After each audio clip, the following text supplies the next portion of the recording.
This is my true story. I built everything my son owns, from his first wallet to his first company. I taught him how to count money, how to make deals, and how to stand tall in a world that eats the weak. But one night, in front of family and friends, he pointed at me and shouted, "He's a liar!" The room fell silent. The man I raised turned my honesty into his mockery. I didn't argue. I just looked at him and smiled. He thought I would stay quiet forever. Before I tell you what I did next, tell me where you're watching from and subscribe so more people hear my story.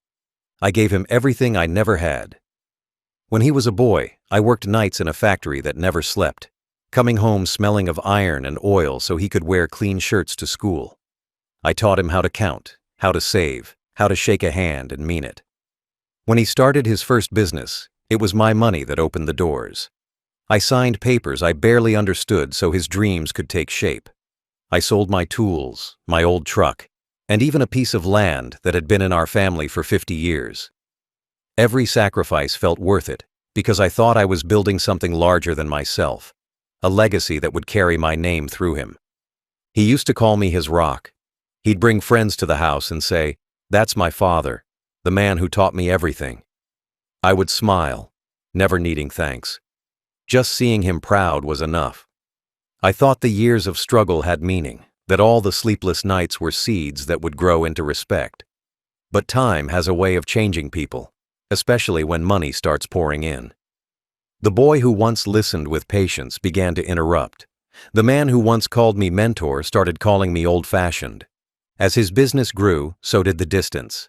Calls came less often. When we met, he looked at his phone more than at me. Still, I made excuses. Success, I told myself, makes men busy. Pride, I thought, hides tenderness. I didn't know I was feeding a wolf that had learned to wear my lessons like a mask.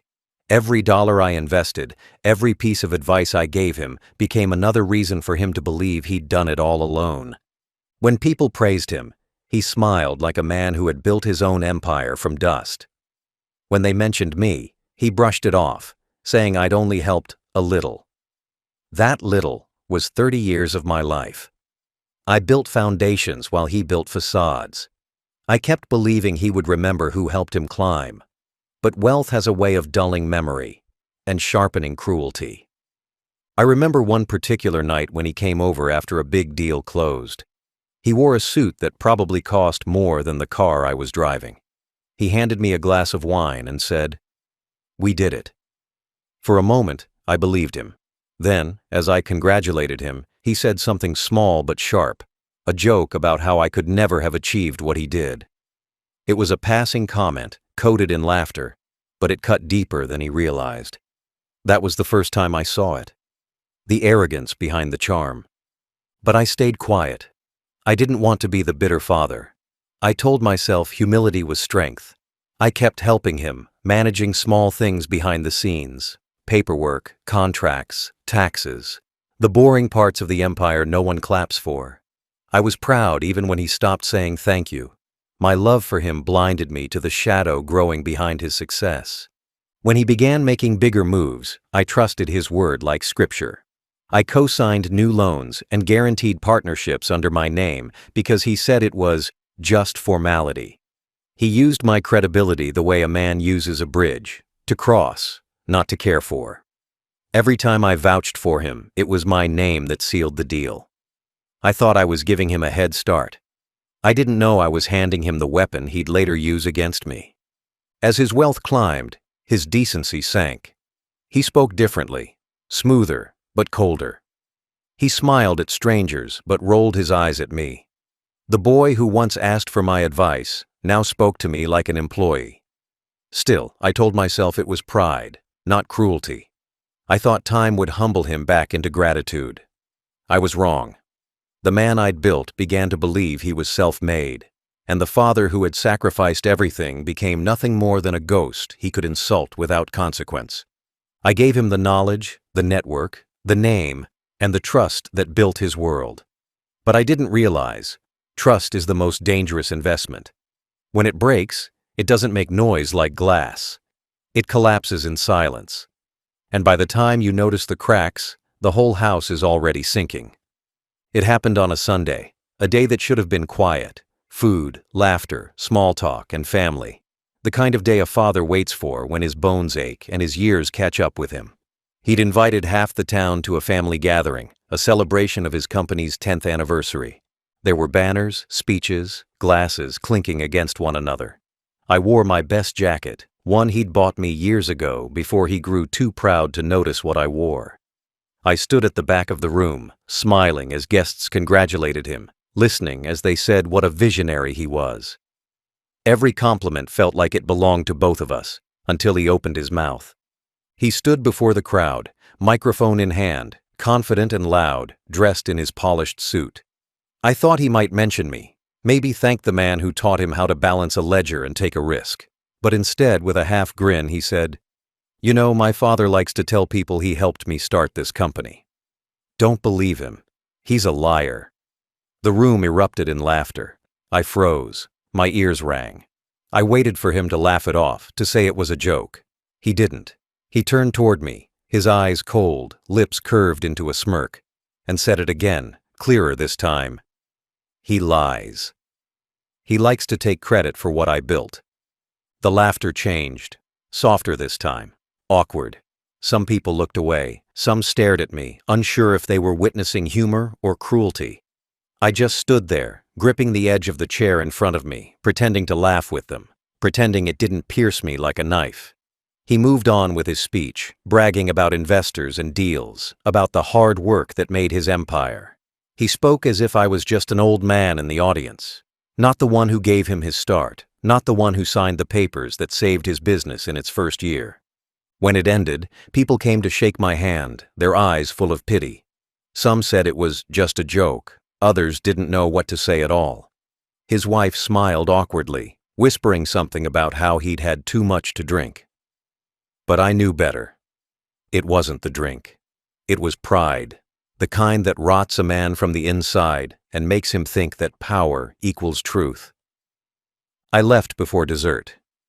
The laughter still echoed in my head as I stepped into the night. The cool air hit my face, and for a moment I felt small, smaller than I had in years. My whole life, I'd been careful not to show weakness, not to break down in public.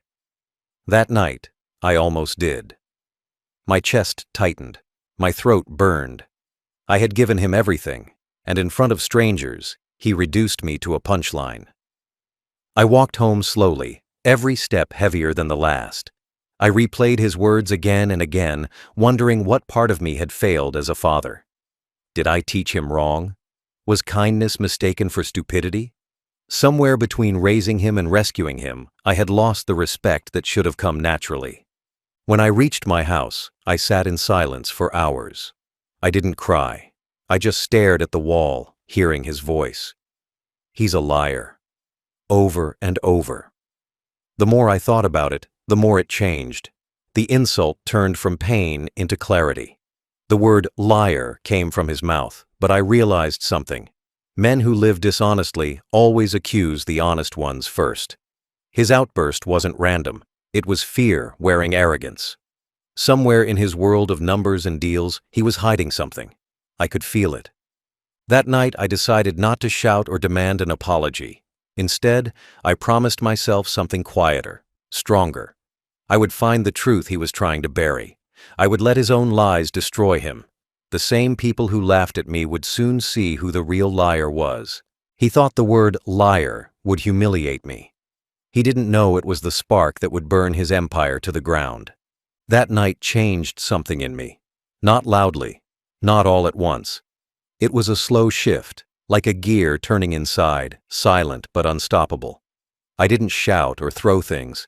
I didn't call him or demand he take his words back. I just sat in my chair long after midnight, watching the reflection of the lamp on the window. The world outside looked still, but my thoughts were restless.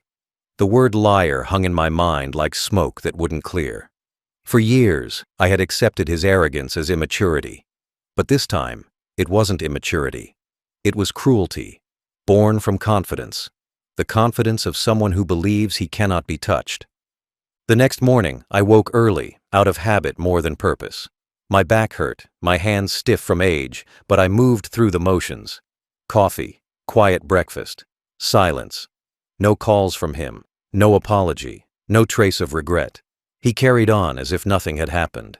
I checked the paper, and there he was, smiling in an article, his name printed bold, his company praised for record-breaking profits and clean leadership. Clean. The word made me laugh. I had handled enough paperwork in my life to know that clean in business usually meant something had been wiped. In the days that followed, the unease grew. I noticed small things, the way he avoided eye contact when we crossed paths, the tension in his assistant's voice when she spoke to me, the sudden privacy around his accounts and offices. I'd never cared much for money beyond what I needed, but I understood its behavior. Money leaves fingerprints, it leaves trails. And my son, for all his cleverness, was careless when he felt powerful. I started remembering details I had ignored before, times when figures didn't add up or when documents he'd asked me to sign for convenience came with missing pages. The casual way he'd joke about playing numbers or balancing things later. They had seemed harmless then, part of business talk I didn't fully grasp.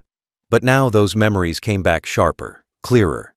They fit together like pieces of a puzzle I hadn't realized I was building. I began keeping notes, small ones at first. Dates, conversations, names. I went through old folders I had stored in the back room, the kind of clutter only old men keep because they know memory fades faster than paper. What I found wasn't proof yet, but it was enough to make me look deeper. There's a strange calm that comes with betrayal. Once it breaks you, you stop fearing it. I moved quietly, asking small questions, checking records, scanning signatures. No one suspected anything. To them, I was just an aging father, maybe nursing his pride. But under that calm face, I was digging. Some nights I sat at my desk staring at his photographs, the smiling boy I raised, the young man in his first suit, the confident businessman shaking hands with powerful people. I tried to understand when that smile changed, when he stopped being my son and became a stranger wearing his face. The more I thought about it, the more I realized that his insult, calling me a liar, was not just cruelty. It was defense. He was hiding behind the word because he feared what I might uncover. And the truth has a strange way of whispering to those who've been silenced. It doesn't scream. It seeps in. I could feel it every morning when I looked in the mirror. A quiet certainty that something beneath his empire was rotting. I didn't know yet what I'd find, but I knew this. My silence was no longer surrender. It was strategy. So I waited. I smiled at neighbors. I went to church.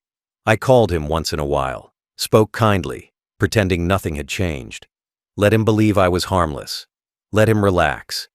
Arrogance is loud. Patience is invisible. And in that silence, I began to prepare the truth he thought I'd never dare to seek. The truth doesn't hide forever. It only waits for the right pair of eyes. Mine had seen enough ledgers and contracts in my lifetime to recognize when numbers didn't speak the same language. I started with what I still had. Old records, backup files, drafts he'd once sent for my opinion when he still pretended to value it. Boxes of forgotten paperwork, all neatly stacked in my back room. The same ones I'd kept out of habit rather than suspicion. That habit became my weapon. Late one night, I began sorting through them. Receipts, invoices, bank statements.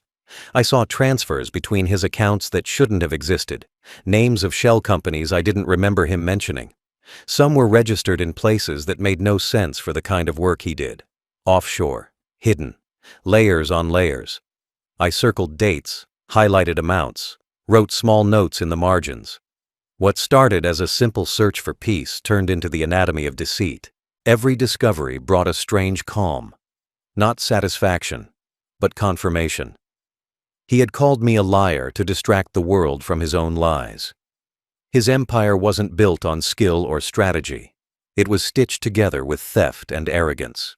Money that was meant for charity had been diverted. Investor funds had been rerouted through side accounts. I saw my own signature on old documents he'd pushed under my nose years ago, now understanding they were meant to create the illusion of legitimacy. My hands trembled, but not from fear, from the weight of understanding how deep his corruption went. I made copies of everything, scanned, printed, backed up. I wasn't going to accuse him without proof. I'd let the paper do the talking. The more I looked, the clearer the story became. He had used my trust as a shield. Every time someone questioned his integrity, he would point to me, the honest, simple father, and say, "Would my own father vouch for me if I were a fraud?" He had used my name as armor. Now that armor was cracked, and the truth inside was leaking. The next morning, I visited an old friend who used to work as an accountant. We sat in his small office, surrounded by the smell of ink and paper. I laid out the files, line by line. He took one look and sighed. "This isn't small," he said quietly. "If this goes public, he'll lose everything." His voice didn't hold judgment, only shock. I didn't respond. I didn't need to. I just nodded, feeling the air grow heavier with every passing second. Over the next few weeks, I pieced the puzzle together fully. Every discrepancy, every hidden transfer, every lie disguised as a business adjustment. I created a timeline that showed how he'd moved money from investors to personal accounts, from accounts to real estate, from real estate back to offshore vaults. He had built a castle, but its foundation was forged in deceit. And I, the father he'd humiliated, now held the blueprint to its collapse. I started keeping the files in a separate folder labeled Final Truth. No emotion, no anger, just evidence. I didn't rush to act. Timing was everything. Revenge, when served cold, doesn't need shouting, it just needs precision. I wanted his downfall not to come from me shouting his sins, but from the weight of the truth crushing him in front of the same world that once praised him. Sometimes I'd sit in silence, listening to the faint hum of the city, thinking about what was coming. He had turned me into a ghost in his story, but ghosts see everything. I didn't need to confront him. I didn't need him to apologize. I only needed the truth to stand taller than his lies. The paper trail was no longer just evidence. It was justice. Every file I touched reminded me that silence, when armed with proof, is the loudest voice a man can have. The night I finished sorting the last folder, I sat in the dim light of my kitchen with the evidence spread before me. Papers lined the table like witnesses. Numbers didn't lie, even if men did. Every page carried his signature, his pride, his arrogance, his trail of greed. For hours I stared at them, not with fury, but with stillness. This wasn't about anger anymore. It was about correction. He had twisted the truth to make himself look like a god among men. Now those same lies would be the rope around his empire's neck. I poured myself a cup of cold coffee and leaned back. The question wasn't if I should expose him. It was how. There was no satisfaction in seeing him fall without reason. I wasn't seeking revenge to make him hurt the way I did. I wanted the world to see the truth, that his empire, his speeches, his image of success, were all built on the bones of dishonesty. The insult, liar, no longer burned. It had transformed into purpose. He had accused me of being dishonest to protect his own crimes. The irony was almost poetic. I decided I would not shout, confront, or warn him. A man who believes he's untouchable doesn't hear warnings. He only hears echoes of his own confidence. So I would let the truth speak where my voice couldn't. It had to be done with precision, with no trace of emotion. Emotion clouds judgment. But paperwork is clean. I gathered every document, every proof, every line of evidence that showed his deceit. Bank transfers, signed checks, duplicate invoices. He had left fingerprints on everything. The decision settled on me like quiet snowfall, gentle but irreversible. I knew once it began, there would be no turning back. I would not only destroy his image, but everything tied to his name. Yet I couldn't feel guilt, because I hadn't created this ruin. He had. I was simply uncovering it. I began reaching out, carefully, quietly. A retired journalist I'd once helped decades ago still owed me a favor. I called him, and when he answered, I didn't explain much. I just said, "I have a story you'll want to see. It's not rumor, it's numbers." He didn't hesitate. Truth has its own gravity. It pulls people in. The next day, I met him in a cafe on the edge of town. I brought a single folder, not everything, just enough to light the fuse. He opened it slowly, reading through, his eyes narrowing with every page. After 15 minutes, he looked up at me and said, "If this is real, your son's empire isn't just in trouble. It's finished."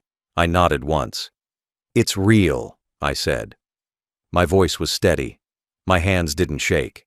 I left the rest of the files with my lawyer. I wanted it handled within the law, not outside it. No revenge born in chaos, no blackmail, just exposure, the clean kind that doesn't require screaming, only signatures and dates. My lawyer reviewed it all and sighed heavily. "This isn't just bad accounting," he said. "This is fraud on multiple fronts. If this gets out, it's over."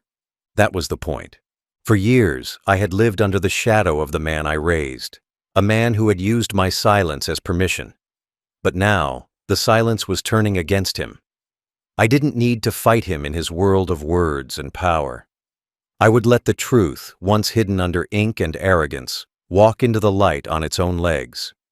That night, I slept for the first time in months. The weight on my chest was gone. I wasn't afraid of what would follow. My decision was final, my heart unshaken. The truth would leave my hands soon, and when it did, there would be no more pretending. He had called me a liar in front of everyone. Soon, the world would know who the real liar was, and I didn't need to raise my voice for it. I just had to open a file. The day I chose to release everything was strangely calm. No storms, no shaking hands, no second thoughts. Just a quiet morning. The kind of morning where life feels suspended, holding its breath before something changes forever. I brewed coffee, sat by the table, and looked at the folders one last time. It was all there, the emails, the transfers, the forged invoices, the donations that never reached the charities he bragged about on television. It looked ordinary on paper, just black ink and white pages. But I knew what it meant. Each line was a fracture in his empire, waiting to split open. I didn't dump it online. That would have been noise. I wanted precision, not chaos. I contacted the same journalist again, and 2 others he trusted. Men and women who knew what to do with a real story, not gossip. They came to my home quietly, sat at the table where I'd raised my son, and I slid the evidence toward them. They read for hours, their eyes darkening as they turned each page. One of them finally said, "This isn't just corruption. This is systematic fraud." I said nothing. I didn't need to add drama to the facts. The truth spoke for itself. When they left, I knew there was no undoing it. The files would pass through lawyers, editors, accountants, and finally, the press. I didn't expect fame. I didn't want a name in headlines. I wanted silence, but the kind that follows an explosion. 3 days later, the story broke. It started small, an investigative article on an independent site exposing inconsistencies in his company's charity fund. Then a second piece followed, with bank records and leaked internal memos. The articles didn't mention my name, but the evidence was too detailed for anyone not to know where it came from. Within hours, larger outlets picked it up. Words like fraud, embezzlement, and investigation filled the air. The man who once called me a liar was suddenly the headline everyone wanted to question. I watched from my living room as the news anchors spoke his name with tones of disbelief. The same television channels that once praised his visionary leadership now played footage of his cars being seized, offices being raided, and employees refusing to comment. They called it the Empire Scandal. The irony was not lost on me. Phones began ringing across the city. Investors, partners, friends, all wanting to know what happened. He released a statement, of course, denial wrapped in expensive words. He called the reports attacks and misunderstandings. But words cannot erase numbers. Reporters published documents the next day, contracts, signatures, transfers, every claim backed by proof. Then came the footage. Hidden camera clips of meetings, leaked voice notes where he bragged about manipulating audits. They were small fragments, but together they painted the full picture. He wasn't just careless, he was rotten. Within a week, his board resigned. His accounts were frozen. His legal team scrambled to contain the fire, but it spread faster than they could breathe. People he once called allies began deleting photos with him. His sponsors backed out. Politicians stopped mentioning his name. The empire he'd built on charm and deception began crumbling, brick by brick. I didn't smile. I didn't cheer. I just watched the truth do its work. Justice, when real, doesn't need celebration. It just needs time. Neighbors started whispering, connecting the dots. Some said, "His father must have known." Others said, "That's what happens when you forget who raised you." I didn't confirm anything. I went about my days as usual, bought groceries, read the paper, fed the stray cat outside. My face didn't change, but my heart finally rested. He had tried to erase me with one word: liar. I erased his illusion with one act: truth. By the time the final report aired on national television, his name was no longer spoken with pride. It was spoken with disgust. The journalists I had trusted didn't sensationalize it. They let the evidence speak. That was all I wanted. He had once shouted in front of hundreds, thinking the crowd's laughter made him invincible. Now the whole country was laughing, but not with him, at him. And I didn't have to say a single word. It happened faster than anyone expected. One day, his name filled glossy magazines and business shows. The next, it was spoken in whispers, in the tones people use when talking about scandal and shame. The first crack didn't appear in his finances. It appeared in his face. I saw it on television, in an interview he gave 2 days after the leak went viral. His smile was tight, his voice rehearsed, but the arrogance was gone. He looked smaller, like a man shrinking inside his own suit. The reporter asked simple questions. Where did the missing donations go? Who approved these transfers? And every answer he gave was wrapped in denial that even he didn't believe. The charm he'd once used to win investors now sounded hollow. The same crowd that once applauded his speeches watched him stumble through explanations. When the cameras turned off, the footage didn't need editing. The truth was already visible in the cracks of his performance. You could see the sweat on his temples, the darting eyes, the nervous swallow. He wasn't the man who called me a liar anymore. He was a man watching his empire bleed through his fingers. That interview was the spark, the first domino. Within hours, stock prices for his company began to dip. His partners demanded audits. The calls from investors turned into threats. "If you don't clear this up," one of them said on live radio, "we're pulling out." The words hit harder than any insult I'd ever heard from him. In business, silence is death. And his silence now was all the proof anyone needed. I sat at home, watching it unfold like a storm I had seen coming for years. My coffee grew cold on the table, untouched. This wasn't joy. It wasn't revenge. It was vindication. The slow, heavy kind that doesn't taste sweet, only final.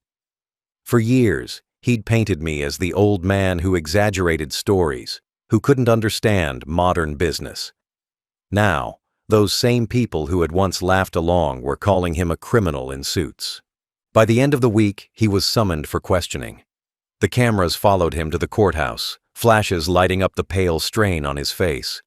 His wife walked beside him, eyes down, expression frozen. No one offered sympathy. Everyone loves a rising star, until it falls. Behind the scenes, the damage was even worse. Board members resigned overnight.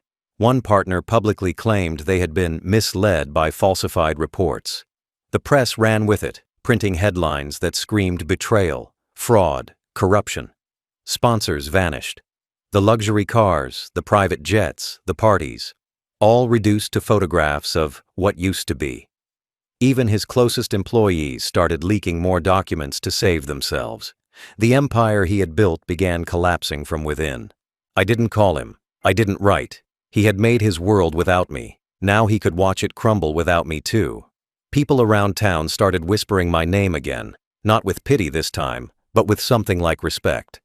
They said, "The old man knew," or "He tried to warn him."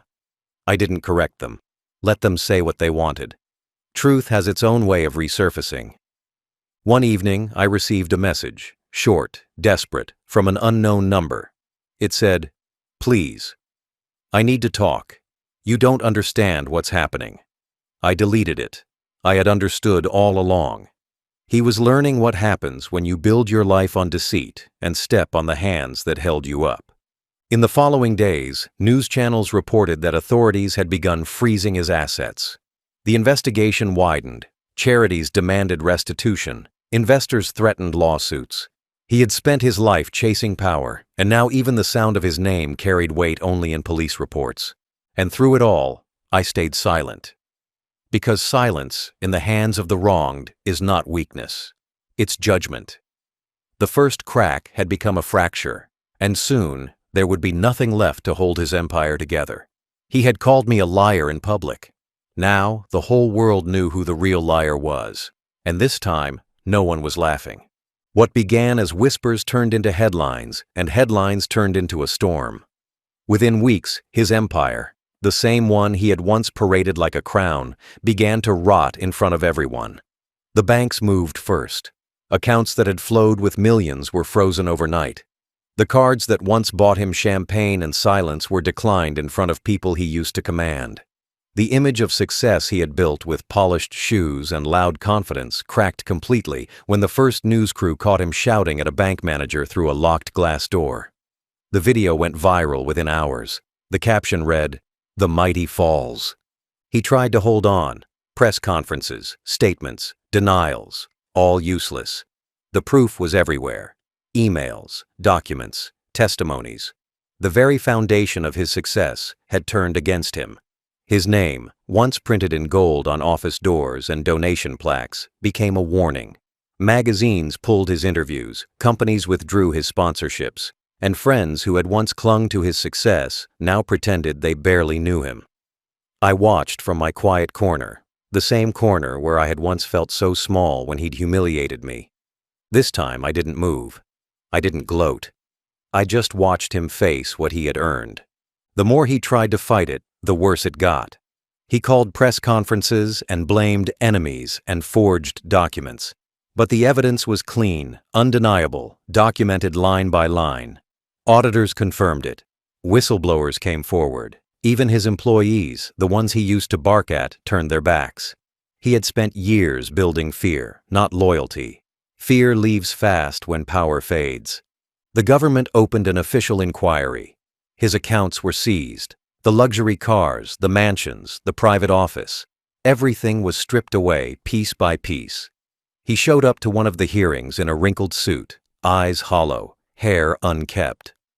For the first time, the man who once towered over me looked small. Not because of age, but because the illusion had vanished. He had always mistaken wealth for strength. Now, he finally looked human. Weak, tired, exposed. Reporters waited outside the courthouse like vultures, shouting questions that cut deeper than any insult he'd ever thrown at me. Did you steal from charities? Did your father help you hide the money? Do you have anything to say to the victims? I saw the footage that night. He didn't answer any of them. He just kept walking, head down, face pale, lips trembling. The man who once loved cameras now looked like he wanted to disappear from every lens. The board of directors dissolved his company soon after. His empire became a name in a case file, his reputation reduced to a paragraph in financial reports. The world that once clapped for him now scrolled past his name with disgust. Even his closest family distanced themselves. His wife left quietly, her statement to the press short and cold. I didn't know. I trusted him. Friends he'd bought with expensive dinners vanished. No one visits a fallen king. The same people who had laughed with him when he mocked me now avoided him like a disease. He had stood on stages preaching about integrity and success. Now, his face was a reminder of what happens when you burn the hands that raised you. Sometimes, I wondered if he'd ever realize it wasn't me who destroyed him. It was his own arrogance, his own lies. I had only lifted the curtain. The rest collapsed on its own. At night, when the news ended, I would sit in silence. I didn't celebrate. I didn't even feel victory. What I felt was something heavier, the stillness of justice. The world had balanced itself, slowly, painfully, but perfectly. He had called me a liar, and in doing so, forced me to show the world the truth. Now that truth stood over him like a shadow that would never leave. His empire was gone. His pride was gone. And for the first time in decades, my name, the one he had dragged through the mud, stood clean. He had mocked me in public once. Now his downfall was public too. When the noise finally faded, what remained was silence, the kind that seeps into your bones.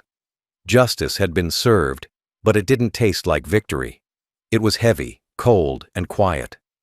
The world had watched him fall, but I was the only one who knew what it cost to make it happen. Revenge is not fire, it's ice. It doesn't burn bright. It freezes slowly until everything you once cared for becomes still. I sat alone most nights after it was over, reading the news like a stranger reading another man's tragedy. Every headline carried his name, every paragraph described his shame. People said justice had been done. They called it karma, fate, balance. But none of them knew that I had loved that man once more than my own life. I had carried him on my shoulders when he was too small to walk.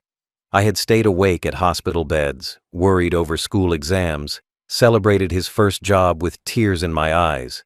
Those memories didn't vanish just because he betrayed me. They sat in the room like ghosts, silent, watching me as I read about his ruin. There were moments when I felt pity. Not for the man he became, but for the boy he once was. I remembered his laughter when he was young, his excitement when he built his first business card, the pride in his voice when he said, "I'll make you proud one day, Dad." I had believed him then, and for years I tried to protect that belief, even when it became clear that the man he turned into was a stranger. But now, after everything, I realized the truth. Sometimes love must end where respect does. He didn't call me after the fall. Not once. Maybe he couldn't. Maybe pride strangled the words in his throat. Or maybe he knew that forgiveness wasn't something money could buy. I didn't expect an apology. I didn't need one.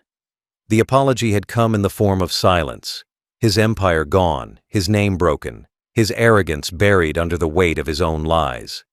That was the only truth left. But peace didn't come easy. Nights were long. Sometimes I'd wake up from dreams where he was still that boy, running to me with open arms.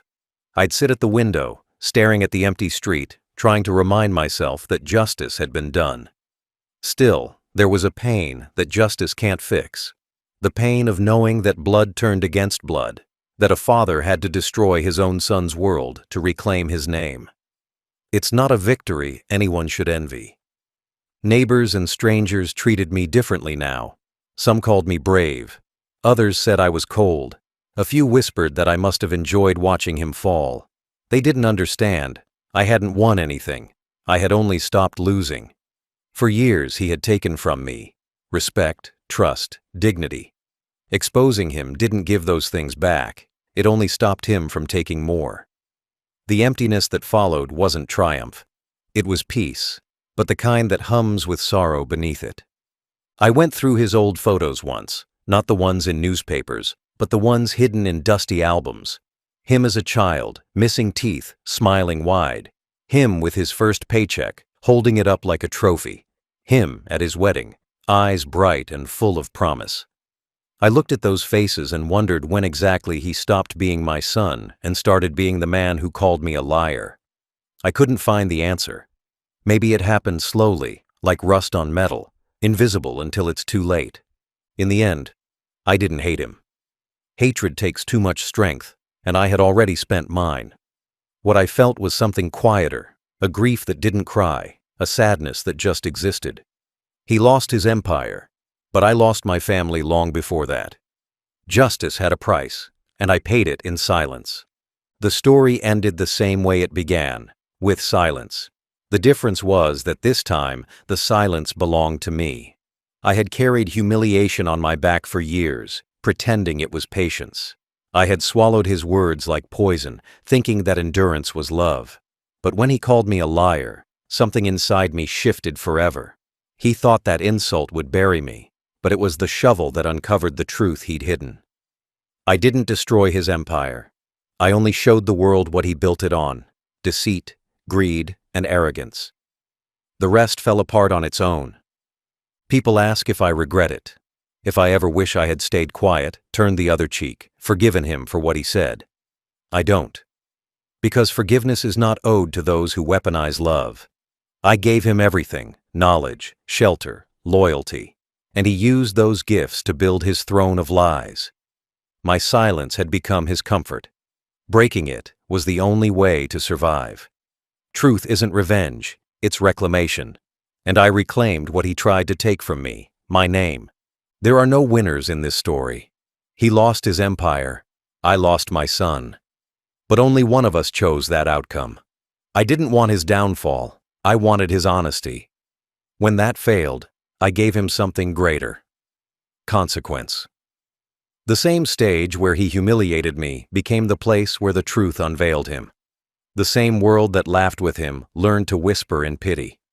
He thought he could twist the truth and still live above it. But even kings answer to gravity, and pride is heavier than stone. Now I live quietly. No headlines, no wealth, no noise. Just peace, the kind earned by doing what's right, not what's easy. I read, I tend to the garden, I sit by the window and listen to the wind. Some days I think of him, not as the man who betrayed me, but as the boy who once believed I was his hero. I hope he remembers that version of us, even if it's only in fragments. I don't pray for his ruin. I pray he learns the truth that cost us both everything. Respect is worth more than money, and honesty outlives power.